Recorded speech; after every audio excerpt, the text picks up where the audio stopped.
चौथे भाव से घटित होगा। उदाहरण है, मान लीजिए किसी जातक की कुंडली में यहाँ सूर्य बैठे हैं और बैठे हैं 15 अंश पे, ठीक है, और यहीं पे मंगल भी बैठ गए, जो बैठ गए 13 अंश पे। अलग बात है ये अस्त हो जाएंगे, मेरी चर्चा उस विषय पे नहीं है।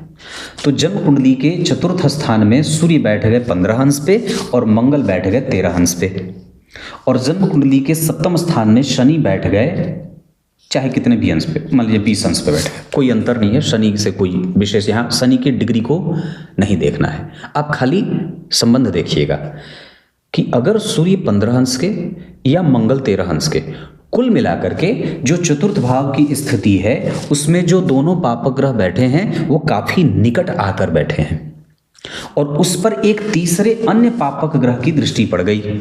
तो सूर्य जो चौथे भाव में थे या दूसरा पापक ग्रह जो चौथे भाव में था, उस पे एक अन्य पापक ग्रह शनि की दृष्टि पड़ गई।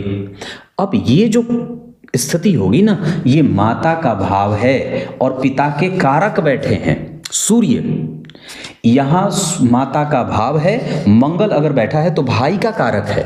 तो इस शनि की दृष्टि के कारण सूर्य यानी कि पिता और मंगल यानी कि भाई दोनों को कष्ट होगा। कुंडली मेरी हो गई, प्रभावित कौन हो रहा है? पिता और भाई।